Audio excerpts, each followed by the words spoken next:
तीन चीजें बड़ी सुखदायी, बड़ी हितकारी और वही तीन चीजें बड़ी दुखदायी और विनाशकारी। यौवन, स्वास्थ्य और संपदा। यौवन, स्वास्थ्य और संपदा ये बड़ी अनर्थकारी है।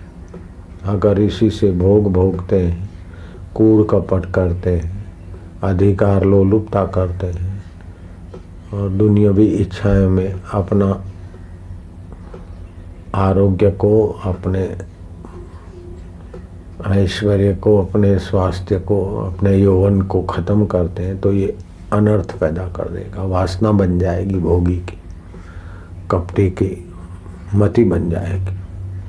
अगर इसी में ईश्वर प्राप्ति का लक्ष्य बना देते हैं तो यौवन हितकारी हो जाएगा, स्वास्थ्य हितकारी हो जाएगा, ऐश्वर्य हितकारी हो जाएगा। कईयों को ईश्वर के मार्ग में ले जाने में ऐश्वर्य काम आएगा, यौवन काम आएगा। तो ये तीन चीजें महा अनर्थकारी हैं। अगर इसमें लक्ष्य ईश्वर प्राप्ति ना हो तो स्वास्थ्य, यौवन और ऐश्वर्य महापतन करा देता है। मुसोलिनी अभी तक प्रेतों के भटक रहा है। क्या था? यौवन था, स्वास्थ्य था, इटाली का राज्य भी था, अभी प्रेतों के भटक रहा है। राम जी के पास भी यौवन था, बुद्ध के पास भी यौवन था, नरेंद्र जी के पास भी यौवन था। तो उसी को ठीक लगाया तो मुक्तात्मा हो गए और दूसरों के लिए भी पद चिन्ह सुखदायी छोड़ गए। ऐसे मीरा के पास यौवन था, आरोग्य था, ऐश्वर्य था, लेकिन भोगिन बनती तो जैसे और रानियां तबाह हो गई, ऐसे वो मीरा भी उसी में चली जाती। लक्ष्य ईश्वर प्राप्ति का किया तो मीरा तो कोई चेला मूंढा नहीं, और फिर भी लाखों करोड़ों लोग मीरा के पद चिन्हों पे चलते हैं।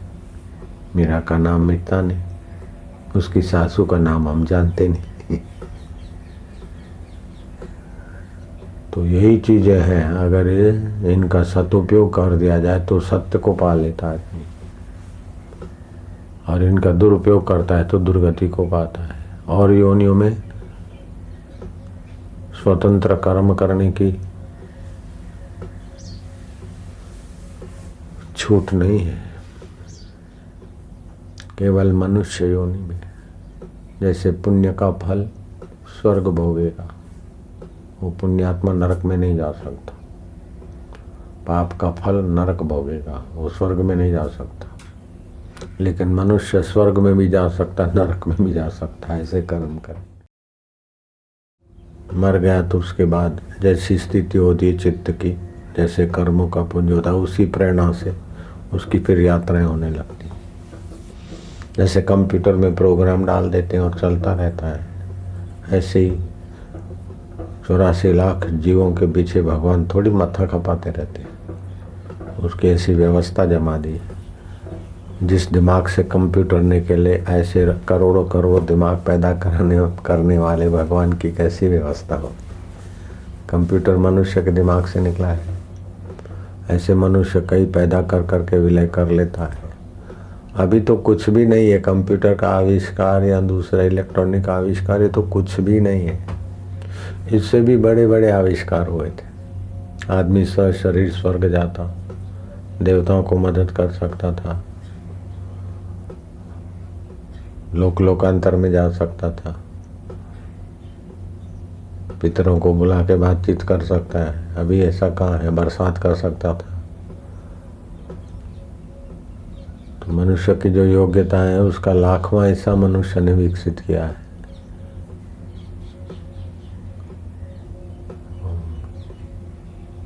करोड़ों करोड़ों ने अरबों अरबों न्यूरॉन्स हैं, और एक एक न्यूरॉन्स, एक एक जो अपना सेल्स है, कोशिका है, उसमें इतनी ताकत छुपी है सूक्ष्म रूप से कि तुम्हारी एटॉमिक शक्ति है वो कुछ नहीं। ग्रह नक्षत्रों को, तारों को, सूरज और चंदा को अपने स्थान से हिला डुला सकते, ऐसी शक्ति मनुष्य में भरी। और पूर्व का इतिहास बताता है, शांडिली ने सूर्य की गति रोक दी थी, सती अनुष्या ने सूर्य की गति थाम दी थी, फलाने ऋषि ने ये कर दिया था। स्वर्ग से गिरते त्रिशंकु को विश्वामित्र ने वहीं ठहरा दिया था। विश्वामित्र ने बाजरी बना दी, अभी अपन खा रहे हैं।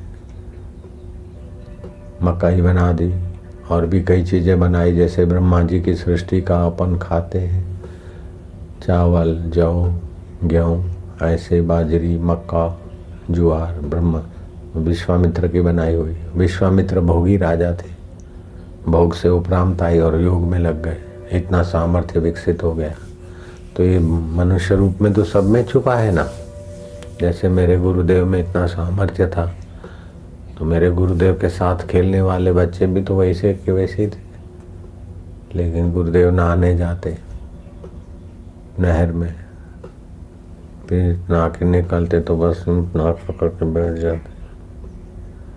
दूसरे लड़के वो उनके साथ थे, लेकिन उनकी बुद्धि ईश्वर में नहीं थी। उनके बचपन में ईश्वर में बुद्धि हो जाती, शांत हो जाते, निसंकल्प हो जाते, ईश्वर को अपना मानते, अपने को ईश्वर का मानते। तो 18 साल की उम्र में वैराग्य और थोड़ी समय में ईश्वर प्राप्ति कर ली। आए गए साधु संतों के लिए भोजन, गुरु जी के लिए भोजन, गाय धोना, लीपन करना। वो जमाने में गैस नहीं था, तो लकड़ी बकड़ी की व्यवस्था करके चूल्हा जलाना, ये सब सेवा करते थे। फिर विचार सागर, पंचदशी ये पढ़ते। और जब गुरु जी आके दूसरे दिन पाठ पूछे और किसी कारण वो याद न रहे, तो कान पकड़ के मेरे गुरु जी का, उनके गुरु जी मेरे दादा गुरु, मेरे गुरु जी का कान पकड़ के ऐसा तमाचा रख देते कि गाल पे निशान लग जाता कि ये स्वामी केशवानंद का पंजा कैसा होता है। लीलाराम जी के गाल पर ऐसा लगता। फिर भी कभी गुरु द्वार छोड़ा नहीं, गुरु में दोष दर्शन किया। हमारी बुद्धि ऐसी मारी गई है कि जो छोड़ जाना है, असत है, दुख रूप है, उसका महत्व घुसा है। जो सुख रूप है, चेतन रूप है, आनंद रूप है, शाश्वत है, उसकी प्राप्ति का बुद्धि में महत्व नहीं है। तो इसीलिए प्रार्थना, उपासना, सेवा, नहीं तो ऐसे सेवा से, प्रार्थना से कोई भगवान बन थोड़े जाता है। भगवान तो है, लेकिन भगवान के प्राप्ति की भूख बनाने के लिए सब करना पड़ता है। अब भगवत प्राप्ति की भूख हो जाए तो फिर भगवान छुपे नहीं रह सकते। मेरे गुरुदेव तो बाप रे, हम तो उनकी चरण रज के काबिल नहीं है, सच्ची बात है। ऐसे मेरे गुरुदेव की निष्ठा क्या हो। वो नैनीताल में गर्मियों के दिनों में एकांत में रहने को आ जाते थे। आश्रम नहीं बना था, तो कहीं भी कहीं छोटा मोटा जैसा हो। वो 15 डोटियाल नेपाल से आते थे, बस अड्डे पे मजूरी करते थे, कोली, किसी का सामान उठा के। वो हिल स्टेशन पर तो गर्मियों में सीजन चल जाती है बसों की और कोलियों की, तो 15 डोटियाल उनको बोलते हैं, अपन कूली बोल दो। उन्होंने कोई हॉल भाड़े रखा था, तो 32 रुपया था रात को सोने का। तो बोले 2-2 रुपये निकालो, तो 2-2 रुपये निकाले तो बोले 30 होते हैं। तो गुरुजी वहाँ पेड़ के पास उनकी मीटिंग हो रही थी, गुरुजी अपनी मस्ती में बैठे थे, देखा आए तो गुरुजी खड़े हो गए, बोले भाई 15 तो तुम हो, 30 रुपये तुम्हारे हो गए, 2 मेरे ले लो, मेरे को भी अपना भागीदार बना दो। वो डुटियालों के साथ रात को पड़े रहते। मैं बोलो कैसी निष्ठा है, कैसे मेरे गुरुदेव की। इतना तो मेरी भी ताकत नहीं जितनी मेरे गुरुजी की थी। उनका झगड़ा भी निपटा है और 3-3 महीने उनके साथ रहे। वो डुटियाल तो हफ्ते में एक बार नहा लिया, नैनीताल की ठंडी में रोज क्यों नहाए। ऐसे लोगों के बीच रात को पड़े रहना, सो लेना। आश्रम तो बना है नहीं, बनाना भी नहीं था उस समय, तो पड़े रहते। पाकिस्तान तो 42 में हुआ, ये 47 में हुआ, उसके पहले। फिर शायद वो पहले की या बीच में है, लेकिन वो बिल्कुल पक्की बात है। और मैंने ये गुरुजी से पूछा भी, ये मैंने सुना तो गुरुजी ने कहा हाँ है, हो गया तो क्या है। कैसे आत्मदृष्टि। ऐसे उड़िया बाबा बैठे थे तो एक दंडी सन्यासी है, अरे कि तुम भ्रष्ट हो, जहाँ तहाँ बैठे रहते हो, ऐसे हो वैसे हो, साधु हो के ऐसा करते हो ऐसा करते हो ऐसा करते हो। वो महापुरुष की बुद्धि तो भगवान में, सब ब्रह्म में, सब चिद घन चैतन्य है, कोई बुरा नहीं कोई पराया नहीं। एकांत में रहते, लेकिन कहीं भीड़ हो जाती, कहीं ये होते, तो वो भीड़ भीड़ में उनको विषयानंद में कि उनके तगड़ा धुआं में भी उनको आनंद आ रहा है, विक्षेप में भी आनंद मना रहे, तो अपन काहे को विक्षिप्त रहो, अपने भी आनंद रहो, अपने आनंद स्वरूप में। तो बोले ऐसे लोग जो नाच रहे हैं, हिजड़े नाच रहे हैं, या लोग नाच रहे हैं, शोर बकोर कर रहे हैं, और तुम ऐसे ही पड़े रहते हो, यहीं रहते हो। तो उसने खूब सुनाई। तो उड़िया बाबा को मानने वाले लोगों को गुस्सा आया कि हम इसको साधु को जरा सुना दें। तो उड़िया बाबा ने कहा देखो, इनको कोई कुछ भी बोलेगा तो फिर मैं इस प्रदेश में से चला जाऊंगा, कभी पैर नहीं रखूंगा, इनको बोलने दो। तो कोई बोला नहीं। वो साधु तो जितना बोलता रहता, कुछ सुनाता रहता। उड़िया बाबा उसका कोई विरोध नहीं किया। वो जब सन्यासी मरने को था तो उसको पश्चाताप हुआ कि मैंने ऐसे बड़े संत को, जो समता में टिके, इतना अपमान किया भक्तों के बीच, कुछ नहीं बोले, अरे मेरी क्या गति होगी, ऐसे वैसे उसको पश्चाताप हुआ था। मरने की घड़ी आई तो उसने अपने चेलों को भेजा कि उड़िया बाबा को बुलाओ, मैं जा नहीं सकता हूँ, मैं उनके चरण छूंगा, माफी लूंगा। तो उड़िया बाबा के पास खबर आई, तो उड़िया बाबा उनके मिलने, चलो भाई चले, पश्चाताप कर रहे हैं, अच्छा है, उनका भाव शुद्ध हो गया। तो उसके पहले वो मर चुके थे। तो हाँ, बुढ़िया बाबा किसी के शमशान में नहीं जाते, लेकिन उसके शमशान यात्रा में गए।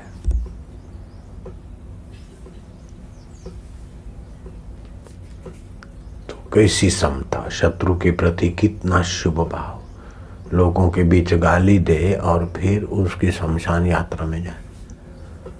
हमारे को भी ऐसे महापुरुषों की कृपा का बहुत बहुत फायदा मिला है। गुरुजी की कृपा हो गई, लेकिन कुछ परीक्षा भी तो होनी चाहिए, ऐसा मन में आ गया।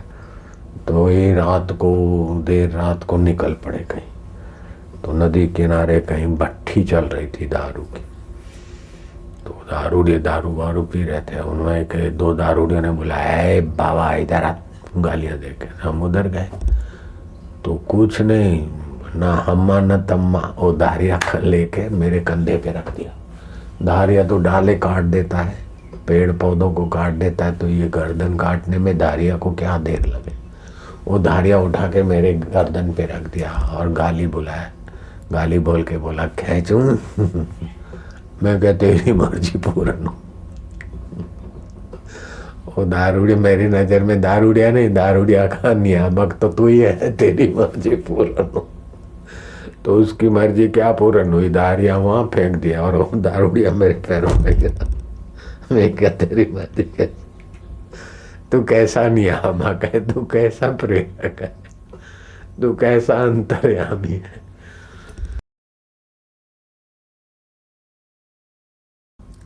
और वो कहीं दूर नहीं गया, वो ज्ञान स्वरूप चैतन्य स्वरूप अभी आत्मा होकर बैठे हैं। लेकिन बुद्धि में, मन में ये बाहर का महत्व है, इसीलिए उनको हम नहीं पा सकते, नहीं जान पाते। वो तो हमको जानते हैं, लेकिन बोलते जा जा जाते हैं तो जा। जो देवताओं को भजता है तो देवताओं को भजने के लिए उसकी श्रद्धा दृढ़ कर देते हैं। प्रेतों को भजता तो प्रेतों में ही उनकी श्रद्धा कर देते, गीता में कहा है। तो फिर महाराज आप उनको प्रेतों में क्यों श्रद्धा कर देते हो? प्रेतों में श्रद्धा करेंगे तो फिर वो मर के प्रेत बनेंगे, देवताओं में श्रद्धा करेंगे तो देव बनेंगे, और संसार में आसक्ति श्रद्धा करेंगे तो जन्मेंगे मरेंगे। तो आपकी उनकी श्रद्धा वहां से हटाकर अपने में क्यों नहीं लगाते, ताकि उनका कल्याण हो? ऐसा क्यों नहीं करते प्रभु? बोले तो फिर मनुष्य जन्म की स्वतंत्रता कहाँ रहेगी? मनुष्य अपने भाग्य का आप विधाता है, वो जो चाहे वो कर सकता है। यत् कृते मनुष्य तन्न शक्य सुरासुरई। मनुष्य को जो स्वतंत्रता है वो देवताओं को और असुरों दैत्यों को नहीं है। तो ये उसकी स्वतंत्रता मैं कैसे छीन लूं?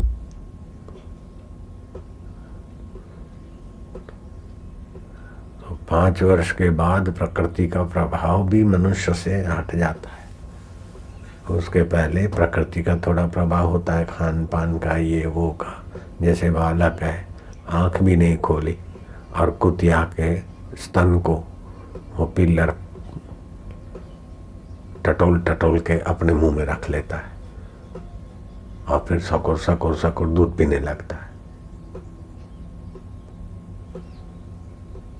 तो वो प्रेरक कौन है?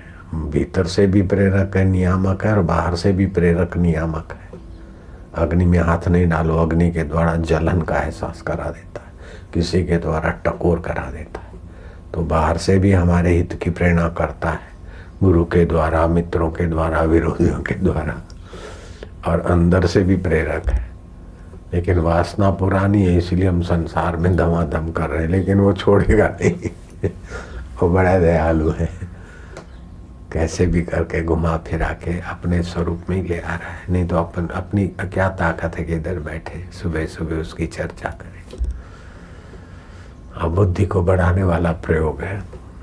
गर्दन पीछे दबोच के जब भगवान का नाम लेते ओम, तो जहाँ चोटी है, चोटी के आसपास का नाड़ी जाल है, वहाँ बुद्धि का।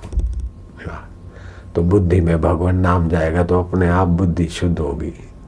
फिर गर्दन आगे दबोच के करते हैं तो स्मृति जगेगी, और स्मृति भगवान नाम के वातावरण में जब स्मृति बढ़िया रहेगी तो भगवान की स्मृति अंतकाले भी रहेगी, तो सदगति हो जाएगी। इसीलिए ये सारे प्रयोग हमको अच्छे लगते, मैं तो करता हूँ, आपको भी कराता हूँ। ददामी बुद्धि योगम तम ये नमामुपयान्ति थे। जो मुझे भजते प्रीति पूर्वक उसको बुद्धि में योग दे देता हूँ। तो बस भगवान में प्रीति हो जाए। तो कैसे हो प्रीति? तो भगवान को अपना मानने से प्रीति होगी, उसके नाम का स्मरण करने से प्रीति होगी, जो सच्चे संत है उनके जीवन चरित्र पढ़ने सुनने से प्रीति होगी, सच्चे संतों के संग वचन सत्संग से प्रीति होगी।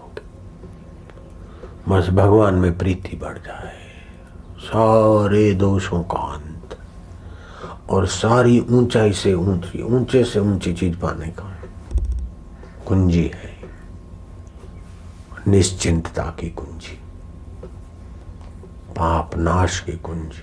पाप नाश तो वैसे भी हो जाते हैं, भगवान का भजन पाप नाश करने के लिए क्यों करें? पाप नाश तो पुण्य से पाप नाश हो जाता है, संयम से पाप न होते नहीं। भगवान का भजन करने से पाप नाश होता है, रस प्रकट होता है, बुद्धि शुद्ध होती है, भगवान अपने लगते, और बहुत सारे फायदे। चलो कथा में जाएं, भगवान का भजन करें, पाप नाश हो जाए। पाप का फल है दुख। जब पाप फल देता है ना तो आदमी उसी निमित्त से दुखी हो जाता है। मान लो आपका व्यवहार से किसी ने कुछ कहा, अगर पाप जोरदार है तो ऐसा कर दिया, मेरा अपमान कर दिया, ऐसा कर दिया। अगर पुण्य है कि वाह प्रभु, मेरा दोष निकालने के लिए तुमने इनके हृदय से मेरे को प्रेरणा दी। संत जा रहे थे, किसी ने प्रणाम किया और संत ने अंगूठा दिखा दिया। अरे बोले देखो, इतने बड़े संत अभी भी अंगूठा दिखाते, बचकानी नहीं गई, ऐसी कोई रीत होती? तो उसके पाप ने ऐसा अर्थ लगवा दिया। और दूसरे आदमी ने, वही खड़ा था साथ में, बोले देखो कितने निर्दोष हैं, इतने बड़े संत भी बालक की नाई निर्दोष है, वाह। अब उसका पुण्य उसको वहां करा के आनंद दे रहा है और उसका पाप उसको फरियाद करके दुख दे रहा है। संत ने तो वही किया जो भीड़ थी। कोई यूं सोच के दुखी हो रहा है तो वो पाप का फल दुख पैदा करा देता, फरियाद पैदा करा देता है। पुण्य का फल सुख आनंद पैदा करा देता है। तो पाप और पुण्य कहीं आसमान में नहीं रहता है। देवता कोई तुम्हारा हाथ पकड़ के तुमको स्वर्ग में नहीं ले जाएगा, अथवा कोई दानव आकर नरक में नहीं ले जाएगा। पाप बढ़ेगा तो बुद्धि में ऐसा सोचने को आ जाएगा, और पुण्य बढ़ेगा तो बुद्धि ऐसे सोचेगी।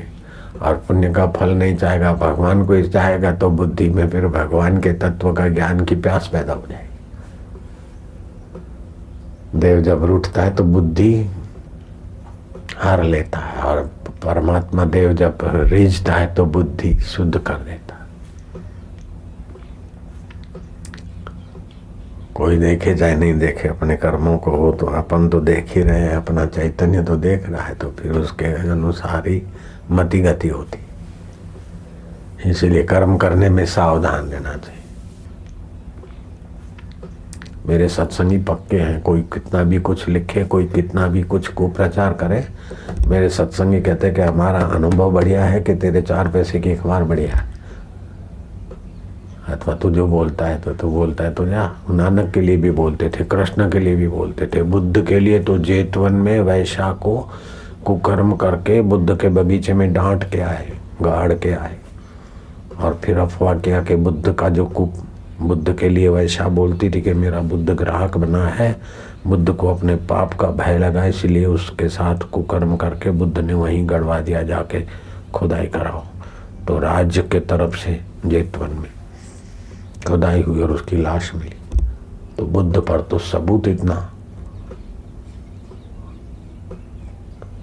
फिर भी बुद्ध को अभी बुद्ध के भक्त मानते हैं, और वो षड्यंत्र करने वालों का तो बेचारों का क्या हुआ मेरे को ही पता नहीं है। ऐसे महावीर के लिए गौशालक और 500 साधु को प्रचार करने लग गए, फिर भी महावीर के प्यारे महावीर को मानते जानते।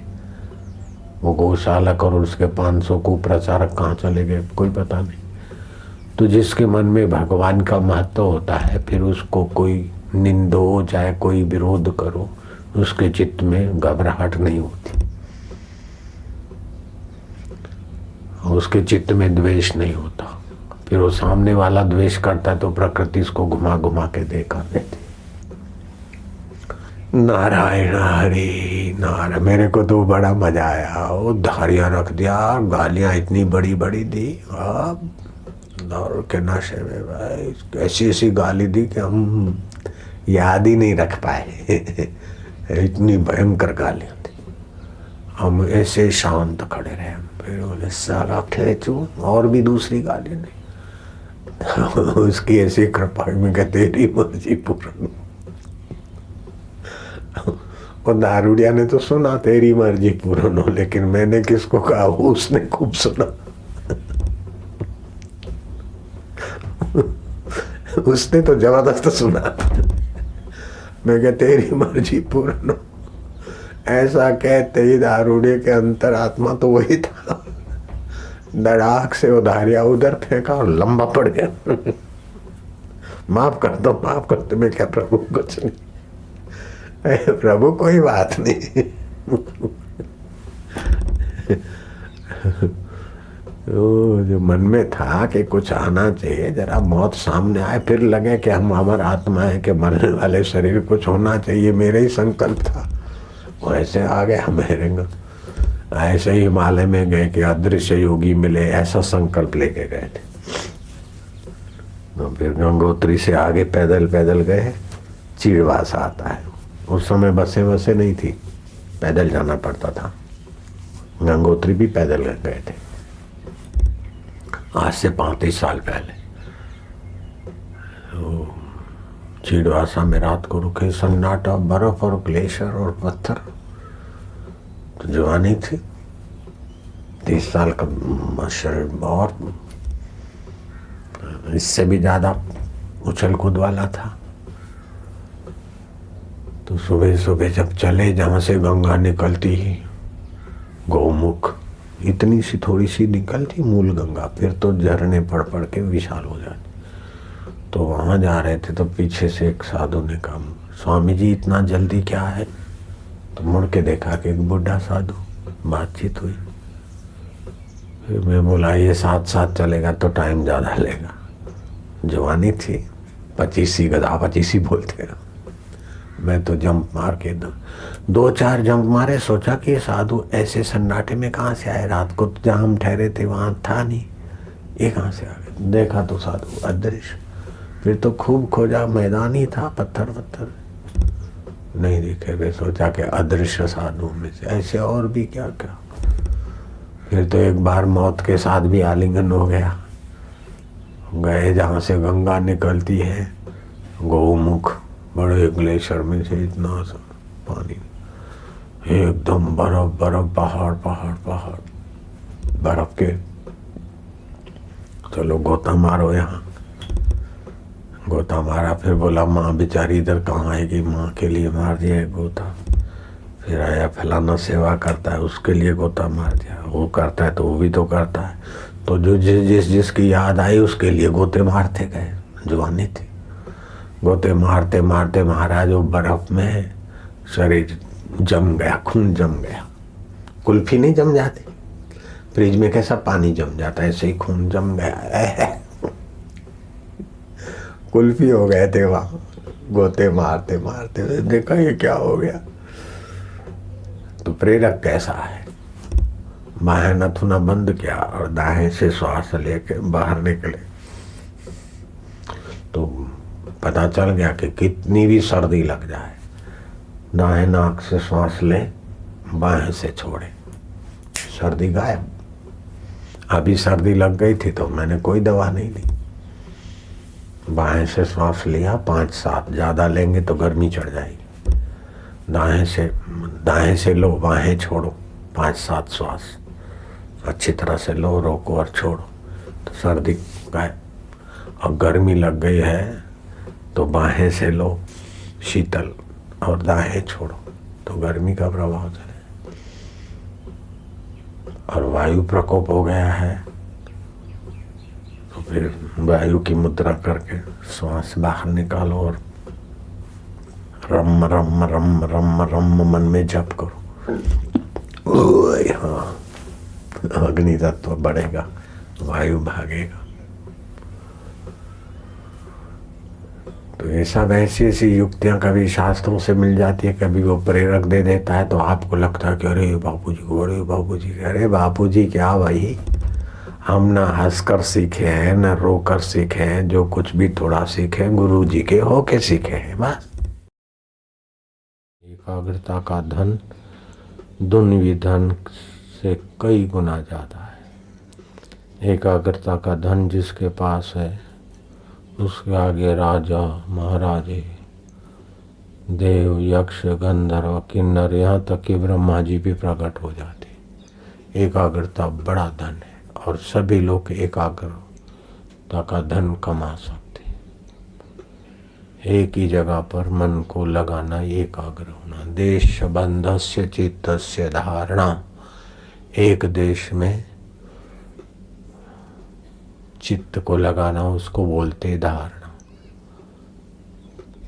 फिर ध्यान होता है। जैसे आप कमरे में बैठे या हॉल में बैठे तो कमरे की वस्तु या हॉल की वस्तुओं के बिना मन कहीं ना जाए, उतने में उसको पहले बांधो, दूसरे का कहीं चिंतन ना करें। इसको उसको मगर भटकना है तो इतने में भटकाओ। अब वो अभ्यास हो गया तो फिर उस कमरे की, हॉल की एक चीज में ही मन को, उसमें भी भगवान का चित्र हो, गुरु का हो, स्वस्तिक हो तो एक टक लगा दो। तो इससे एकाग्रता आती है। एकाग्रता से ऐहिक सफलताएं भी होती है और आध्यात्मिक धार्मिक लाभ भी होता है। लेकिन परम लाभ एकाग्रता से नहीं होता है। परम लाभ हो एकाग्र मन तो ऐसे कई गायकों का भी हो जाता है, कवियों का भी मन एकाग्र हो जाता है, कारीगरों का भी मन एकाग्र हो जाता है कुछ क्षण। और बड़े बड़े तपस्वियों का मन तो कई समय तक, कई दिनों तक एकाग्र रहता। इससे एकाग्रता का तो बड़ा महत्व है, लेकिन उसके साथ सावधानी नहीं रही तो वो एकाग्रता भी जन्म मरण से पार नहीं कर सकती। जैसे हिरण्याकश्यप का मन एकाग्र हुआ, ब्रह्मा जी आ गए, वरदान मांगने को कहा, ऊपर न मरूं, नीचे न मरूं, ऐसे न मरूं, ऐसे न मरूं, सारे वरदान मिले। हिरणपुर बनाया सुवर्ण का। रावण ने एकाग्र मन से तप किया, एकाग्रता हुई, वरदान पाया शिव जी से। फिर भी लंका रावण की दिखती नहीं है और हिरण्याकश्यप का हिरणपुर नहीं दिखता। एकाग्रता के साथ ये संभालो ध्यान में कि उसमें वासना से रहित मन बने, विक्षेप से रहित बने, दुखों से और अज्ञान से रहित बनने वाली एकाग्रता हो। तो दुख और अज्ञान से ही सारे दुख होते और अज्ञान से ही वासना होती है। तो अज्ञान क्या है कि अपने आप को न जानना और शरीर को मैं मानकर कुछ पाकर, कुछ संग्रह करके सुखी होने की जो बेवकूफ़ी है, इसको अज्ञान बोलते हैं। हम स्वयं परम सुख रूप है, उसके आगे स्वर्ग का अमृत भी कोई माना नहीं रखता, दुनिया का सारा वैभव कोई माना नहीं रखता। हमारा आत्मा इतना सुख स्वरूप है, चेतन स्वरूप है, ज्ञान स्वरूप है, नित्य है, विभु है, व्यापक है, अनंत ब्रह्मांडों का अधिष्ठान जो परमेश्वर है वही मेरा आत्मा होकर बैठा। इस प्रकार का ज्ञान सहित ध्यान। मन से लड़ो मत। एकाग्रता करोगे ना तो मन भाग जाएगा। तो हारो मत, निराश मत हो, लड़ो मत, भिड़ो मत। मन में अच्छे संस्कार भरते जाओ। मन के पेट में वासना को निकालना है तो जैसे तुम्बे में गोबर भरा है। हाँ, बुद्ध कहते हैं कि भिक्षा डालो। बोले महाराज तुम्बा तो गोबर से भर के आए। बोले तुम डालते जाओ। तो खीर की धार करते गए तो गोबर निकलता गया और फिर खीर कुछ रही लेकिन खाने के लायक नहीं रही। तो बुद्ध ने कहा जब दिमाग में तुम बोलते हो कुछ उपदेश दो और तुम्हारे दिमाग में भरा है संसार की वासना, कुछ पाना, संग्रह करना, भोगना, तो फिर मेरा उपदेश भी मुक्ति के काबिल नहीं होगा। मैं कितना भी उपदेश दूं लेकिन तुम अपना बर्तन में ये कचरा रखोगे तो कैसे? पहले कचरे से बर्तन को खाली करो, अर्थात मस्तक को, हृदय को अपना उद्देश्य ऊंचा बना लो तो कचरे से खाली हो जाएगा। तो उद्देश्य ऊंचा क्या है कि ऊंचे में ऊंचा तो उद्देश्य है कि बिना वस्तु, बिना व्यक्ति, बिना परिस्थिति के हम पूर्ण सुखी हो रह सकें, मुक्त रह सकें, किसी के बंधन में ना आए। हकीकत में आत्मा निर्बंध है, इसलिए सब जीव भोग भी निर्बंध चाहते हैं, कर्म भी निर्बंध चाहते हैं, जीवन भी निर्बंध चाहते हैं। आपकी आज बाउंड्री में गायों को रखा तो भागा दौड़ करने लगी। चारा तो था, घास हरा भरा था, लेकिन नहीं थी, उनको बंधन लग रहा था। कल की बात है। फिर धीरे धीरे आदत पड़ जाती तो अलग बात है। तो ऐसे ही तो ये जीव हमेशा निर्बंध नारायण का सनातन सपूत है, अंग है। इसलिए मुक्तता सभी चाहते, कोई किसी का बंधन सदा के लिए नहीं चाहता। हाँ, सत शिष्य संसारी बंधन से निकलने के लिए शास्त्र, गुरु और भगवान की बंधन में अपने को डालता है ताकि और बंधनों वालों से बचे, और फिर शास्त्र, गुरु और भगवान उसको मुक्त कर देने में देर नहीं करते। तो गुरु, शास्त्र और धर्म हमको बंधन में नहीं डालता, लेकिन धर्म हमें और बंधनों से छुड़ाने के लिए कुछ न कुछ नियम व्रत देता है ताकि पतन से हम बचें। तो मन में जैसा आया ऐसा करते करते तो सदियों से आए। जैसे पतंगिया को मजा दिखी तो भागा, और परिणाम क्या आएगा? कुछ नहीं। सड़क पर आसपास के खेतों से पतंग आकर मजा लेते और फिर हवाओं के टक्करों से अथवा ऐसे ही यातायात के प्रभाव से कुचले जाते हैं। मछली स्वाद के लिए लपकती और फिर फंस मरती है। भंवरा सुगंध में लपकता है और फिर सुबह भंवरे में इतनी ताकत है कि वो बांस में छेद कर सकता है, लक्कड़ में। वो कमल में सुगंध आती है, मजा लेते लेते वहीं आराम कर लेता है। सुबह उसको जंगली जानवर आकर कुचल डालते या तो चबा देते। तो जो बाहर का स्वाद है वो जीव को नष्ट करने वाला है। इसीलिए शास्त्र कहते हैं कि आत्मरति। बोले आत्मा परमात्मा का ज्ञान कैसे होगा? भगवान का ज्ञान, आत्मा का ज्ञान। श्रुति कहती है आत्मा व श्रोतव्यम मंतव्यम नितध्यासितव्यम। आत्मा परमात्मा के विषय में सुनो, उसी आत्मा परमात्मा के विषय में मनन करो, और मनन करते करते नितध्यासन, उसी के आनंद में मन को सराबोर करो। ये ध्यान एकाग्रता का भी बाप हो जाएगा। वासना के मांग के पेट में भगवान के गुण, लीला, प्रभाव, ज्ञान भर दो, तो फिर मन उसी में रमा रहे। तो ध्यान में, तुम्हारे ध्यान में विक्षेप दूर करने की ताकत है कि नहीं? अगर ध्यान कर रहे हो और कोई शोर शराबा हुआ तो आपके मन के विपरीत हुआ तो आप विक्षिप्त हो गए, तो आपका ध्यान एक देशी है।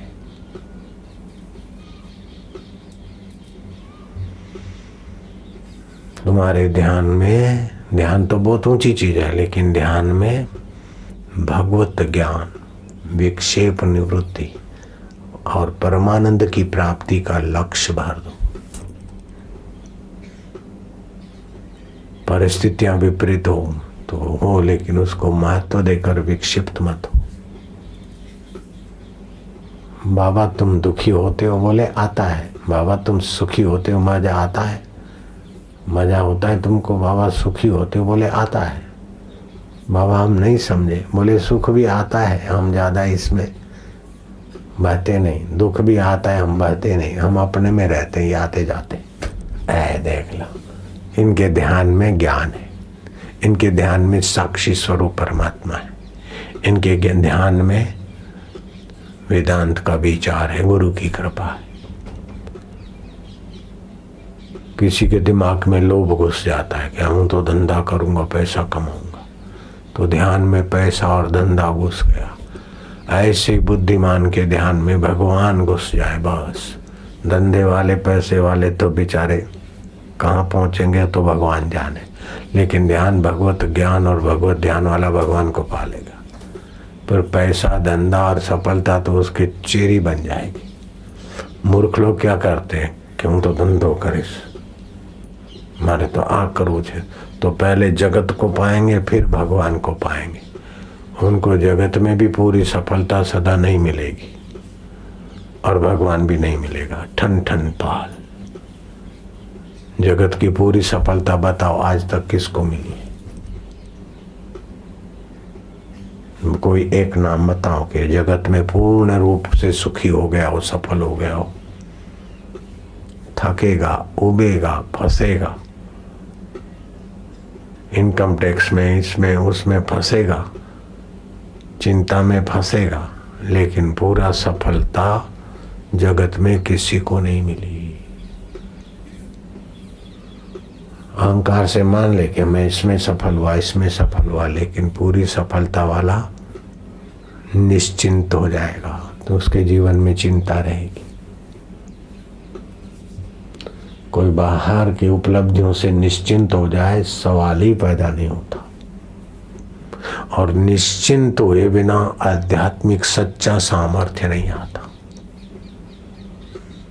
निर्भय हुए बिना सामर्थ्य का सदुपयोग नहीं होता, और आत्मीयता बिना परमात्मा रस पैदा नहीं होता। तो भगवान अपने है, निजी है, साक्षी है, चैतन्य स्वरूप है, सुख स्वरूप है, गुरु जी, भगवान आदि। इसी प्रकार का ध्यान में चिंतन करते करते ध्यान होना चाहिए। तो एकाग्रता के पेट में भगवान होना चाहिए, भगवान का ज्ञान होना चाहिए, भगवान का प्रेम होना चाहिए।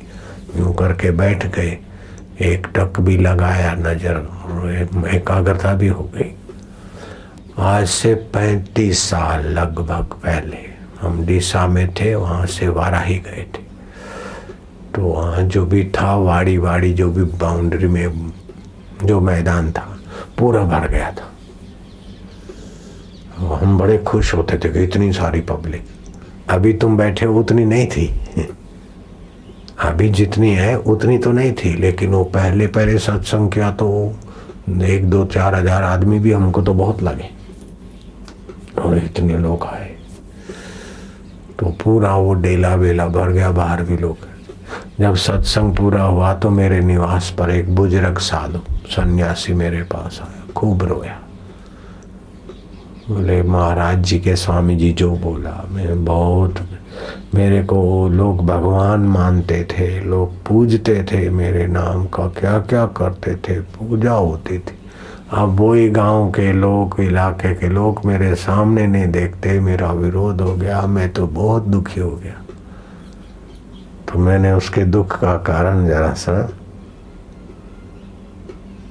शांत हुए, विश्रांति पाई परमात्मा। तो मैंने बताया कि तुमने महाराज त्राटक किया था, और फिर उस एकाग्रता को लोगों की कोई पानी में डाल के नजर और देते थे तो बीमार लोग ठीक हो जाते थे, अथवा किसी की मनोवांछा पूरी हो जाती थी तो लोग तुमको पूजते थे। और एकाग्रता का धन खत्म हो गया तो आपका वो सफल नहीं होता, इसीलिए वही आपको पूजने वाले आपके विरोधी हो गए। वो बोले तुम तो भगवान हो। उसके मन की बात बता दी ना, तो वो बोले भगवान, मैं अकेला भगवान नहीं हूँ भाई, सभी भगवान का ही स्वरूप है, सभी का आत्मा भगवत स्वरूप है, केवल उसमें विश्रांति पालो, ज्ञान स्वरूप है, आनंद स्वरूप है। Every man is the god but playing the fool. तुम तो भगवान हो तो तुम कौन हो भैया? लेकिन ये देखने की वासना, सूंघने की वासना, चखने की वासना, सुनने की वासना, काम विकार भोगने की वासना से हम भगवान की सत्ता से दूर फेंके जाते। इसीलिए शास्त्र ने कहा विविक्त देश सेवितम और अति जन संसर्ग। लोगों के संपर्क में रहोगे, टीवी रहेगी तो फिर एकाग्रता नहीं होगी बेटे। समाचार पत्र पढ़ते रहेंगे, मोबाइल भी साथ में रखेंगे तो एकाग्रता ऊंची नहीं होगी। इसलिए कुछ समय इन चीज़ों से अपने को उपराम करके अभ्यास करो, नहीं तो इतनी देर तो इन चीज़ों से फारग रहेंगे। तो एकाग्रता, और एकाग्रता के पेट में भगवान का ज्ञान, नहीं तो एकाग्रता में मजा नहीं आएगा। थोड़ा रस आया ना आया, फिर कुछ मन में जो चाहोगे वो हो गया, उन्हीं चीज़ों में फिर फंस जाएंगे। भगवान होके पूजे जाएंगे लेकिन कितने दिन, और समझो आखिरी तक भी पूजे गए, फिर क्या हुआ? भगवान के स्वरूप को तो नहीं जाना ने। एकाग्र होके भगवान की सत्ता लाए और उस सत्ता को संसार में खर्च कर दिया तो हिरण्याकश्यपु के सामने आपकी एकाग्रता क्या है? रावण के सामने आपकी एकाग्रता कितनी होगी? 60 हजार वर्ष आयुष्य वालों के आगे आपकी क्या आयुष्य? इसीलिए सुंदर सत्संग है, सलाह है कि एकाग्रता के साथ साथ भगवत ज्ञान, भगवत प्रेम, भगवत प्राप्ति का उद्देश्य बना लो। आपका भगवत प्राप्ति का उद्देश्य बनते ही अंतर्यामी परमेश्वर ज्ञान स्वरूप है, आपके उद्देश्य को पोषण देंगे।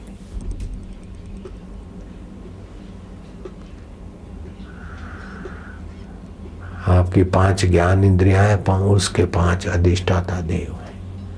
आप इन ज्ञान इंद्रियों के द्वारा देखने का, सूंघने का, चखने का, स्पर्श का, भोग की वासना से जब संसार में जाते हो तो ये भगवान के 5 आदि देव हैं, ये आदि भूत।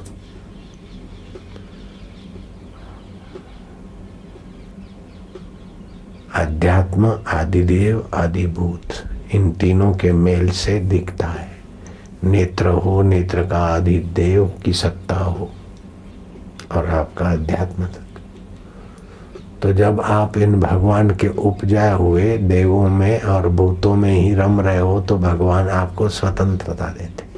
जब आप इन देवों की सहयोग से और भूतों के मेल से देखते हो कि सुख के नाम पर आयुष्य बर्बाद होती है, सुख टिकता नहीं, तो आपने ईश्वर के सुख का इरादा किया तो ईश्वर उनको संकेत कर देते कि अब ये तुम्हारा गुलाम नहीं, तुम्हारा भगत नहीं, तुम्हारा प्रेमी नहीं, मेरा प्रेमी है।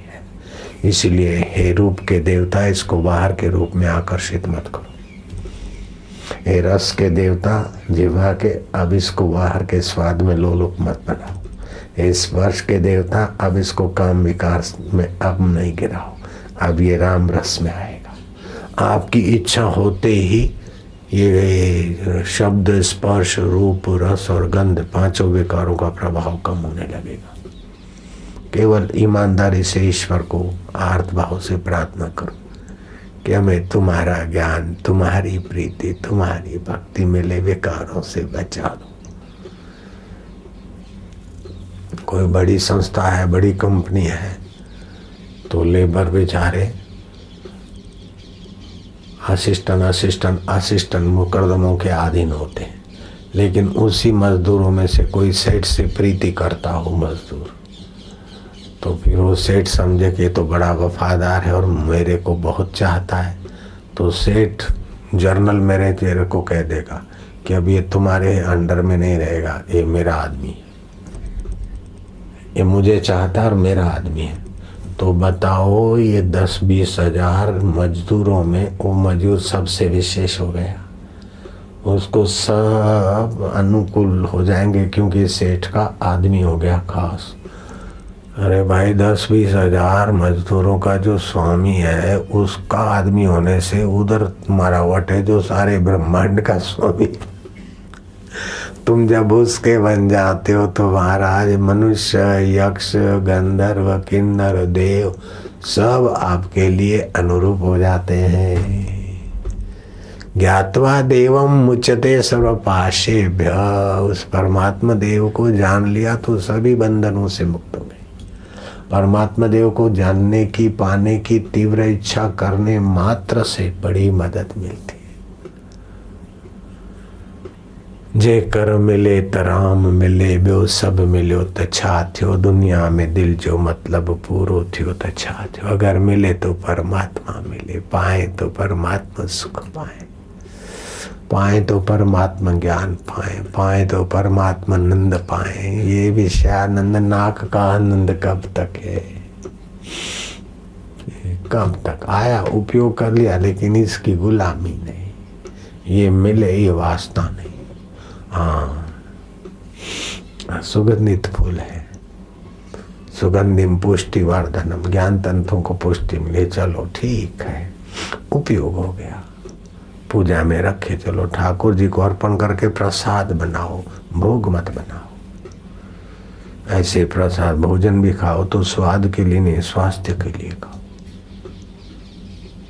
ऐसे ही जो और भी है देखो सुनो, लेकिन व्यवहार चलाने के उद्देश्य ईश्वर प्राप्ति करना, तो फिर व्यवहार भी आपका भक्ति बन जाता है। उद्देश्य ईश्वर प्राप्ति हो तो व्यवहार भी भक्ति बन जाएगा। और उद्देश्य अगर ईश्वर प्राप्ति नहीं है तो आप मंदिर में, आश्रम में रहकर भी और जगह रहकर भी वही करोगे जिससे आयुष्य खत्म हो जाए। इसलिए अपना उद्देश्य ऊंचा, ईश्वर प्राप्ति का ऊंचा लक्ष्य बना दो। और लक्ष्य न ओझल होने पाए, कदम मिलाकर चल। शास्त्र, गुरु, भगवान की सम्मति से आप कदम रखो। लक्ष्य न ओझल होने पाए, कदम मिलाकर चल। सफलता तेरे चरण चूमेगी, आज नहीं तो कल। जब नश्वर चीज का आप उद्देश्य रखते हैं, मकान को पता नहीं कि मुझे चाहता है, लेकिन आप चाहते हैं मकान, तो देर सबर मकान वाले हो जाते हैं, गाड़ी वाले हो जाते हैं, फैक्ट्री वाले हो जाते हैं। उन निगुणों को पता ही नहीं आप उनको चाहते हैं, उनके तरफ से आपको कोई मदद नहीं मिलती। आपका ही उद्देश्य होता है मैं ऐसा पाऊँ, ऐसा बनूँ, तो वहाँ पहुँच जाते। तो जड़ है, आपको मदद नहीं करते। लेकिन भगवान तो चेतन है। अरे आप भगवान को चाहो तो भगवान की तो बाप रे कितनी मदद मिलती है, मैं बयान नहीं कर सकता। ये मैं एक जीव तो क्या, एक आसाराम नहीं 1000 आसाराम बन जाए, और एक आसाराम की 1000 जीवें हो, फिर भी हम भगवान की कृपा का और भगवान की माता का वर्णन नहीं कर सकते।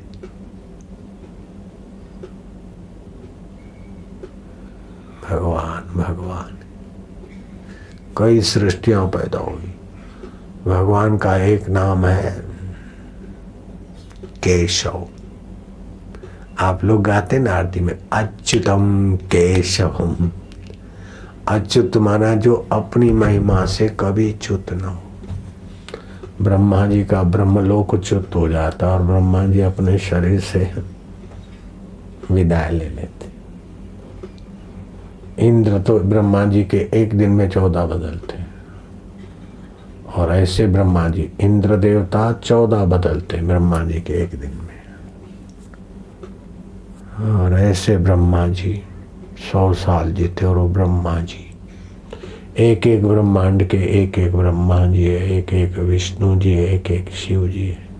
केशवा का माना ब्रह्मा, श माना शिव और व माना विष्णु। जो अनंत कोटि ब्रह्मांडों के, अनंत कोटि ब्रह्माओं के, अनंत कोटि विष्णुओं के, अनंत कोटि शिवों के जो अधिष्ठान आत्मा होकर बैठे वह अच्युत है और केशव। हम लोग गाते थे बचपन में अच्युतम केशव, लेकिन अब अर्थ अभी समझ में आए इतनी उम्र में। अच्युतम केशवम राम नारायण, जो रोम रोम में रम रहा है राम, जो नर नारी का अयन आत्मा होकर बैठे। सीधराम माधरम गोपिका वल्लभ, सिद्धों में माधव में गोपियों में, उसमें शांत होना है, उसमें विश्रांति पानी है, निश्चिंतता पानी। ओम ओम ओम ओम। निश्चिंतता के बिना सामर्थ्य नहीं आता। जरा जरा बात में चिंतित होने की गंदी आदत छोड़ दो, लापरवाही भी छोड़ दो।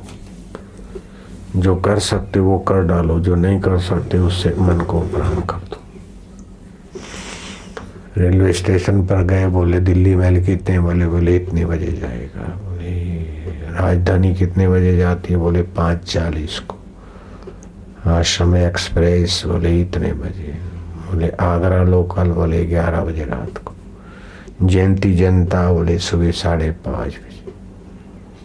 बोले महसाणा शटल कितना वागे जाए छे। अरे भाई तेरे को कहाँ जाना है, बोले साहब मेरे को तो प्लेटफॉर्म पार करना है, पटरी पार करना है। अरे मूर्ख, फिर इतना खोपड़ी में काय को भरता है। बोले टाइम देख जाना हो तो फिर पटरी पार करने में जरा ठीक रहेगा ना। अरे तू इधर उधर देख के पटरी पार कर लेना बुद्धू। सब गाड़ियों के टाइम टेबल अपनी खोपड़ी में क्या रखता है। इसीलिए संसार का जितना जरूरी है जानना, बाकी ज्यादा क्या जाने यार। क्यों अपने खोपड़ी को संसार से भर के कचरा कर दो। बुद्ध बोलते कि कचरा भरा है तो मेरा अमृत कैसे रहेगा, गोबर भरा है तो खीर कैसे टिकेगी, और थोड़ा धार ज्यादा करे तो भी टिक गई तो खाने के लायक तो नहीं होगी। तो लक्ष्यहीन चिंतन बुद्धि को व्यर्थ की शक्ति हरास करा देता है। इसलिए लक्ष्यहीन चिंतन कर रहे हैं हम लोग। इसका चिंतन, उसका चिंतन, इसके ये था, इसने ऐसा करा, उसने, काहे को करो बाबा। इसीलिए एकांत कमरे में, एकांत देश में ध्यान भजन 7 दिन भी कोई करते तो बहुत बड़े अनुभव होते। व्यक्ति तो वही के वही हैं, लेकिन वो लक्ष्यहीन चिंतन करके बेचारे 7 साल में नहीं कर पाते, वो 7 दिन अपने मौन मंदिरों में उनको अनुभव होने लगते हैं। बोले बापू जी ने कृपा कर दी, हमने कोई कृपा नहीं की। आपका लक्ष्यहीन जो शक्ति नाश हो रही थी वो कुछ लक्ष्य में लग गई तो अंदर की शक्ति जगी। मैंने कृपा कर दी और अंदर बापू जी प्रकट। ये सब वो तो क्या है, आप आगे तोड़ो चलो तो अपने आप रहस्य खुलेंगे। आपको समझ में नहीं आया तो बोल देते चमत्कार हो गया, वैसा हो गया, वैसा हो गया। नारायण नारायण नारायण। जब तक आत्मा परमात्मा प्राप्ति नहीं हुई तब तक कुछ भी पाने की इच्छा आत्मवंचना है, अपने आप से धोखा है, अपने आप को सताना है, ठगना है।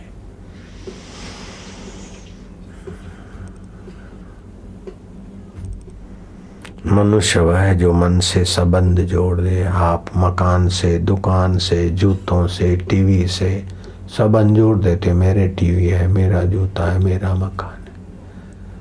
मनसा सीविति थी मनुष्य। आप अपने चैतन्य स्वरूप ईश्वर से संबंध जोड़ दो न, जिससे आपका सचमुच में है। साक्षी चैतन्य परमात्मा ही मेरे हैं, शरीर मेरा नहीं है। मेरा हो तो मेरे कहने में चले। सफेद बाल क्यों हो गए, हम थोड़ी चाहते थे। बूढ़ा क्यों हो जाता है, शरीर बीमार क्यों हो जाता है, कोई चाहता है क्या? मर क्यों जाता है? तो शरीर हमारा नहीं है, शरीर 5 भूतों का है। लेकिन जीवात्मा चैतन्य और परमात्मा चैतन्य, तो हमारा तो परमात्मा है। शरीर तो संसार का खिलौना है। ऐसा चिंतन करने से क्या जाता है? मैं शरीर नहीं हूँ, शरीर मेरा नहीं, मैं आत्मा हूँ, चैतन्य हूँ और परमात्मा का हूँ। परमात्मा मेरा है। परमात्मा ज्ञान स्वरूप है, शरीर अज्ञान स्वरूप है। परमात्मा चेतन स्वरूप है, शरीर जड़ रूप है। परमात्मा सुख रूप है और शरीर दुख रूप है। सुबह से रात तक खिलाओ पिलाओ निलाओ घुमाओ फिराओ, फिर भी देखो कभी कुछ और अंत में तो बुढ़ापे में तो अल्लाह जाने। लेकिन अंत तो इस शरीर के अंत होता है। मैं चैतन्य अनंत का हूँ, अनंत मेरे हैं। तो मौत के समय भी ये चिंतन आपको मुक्त आत्मा बना दे।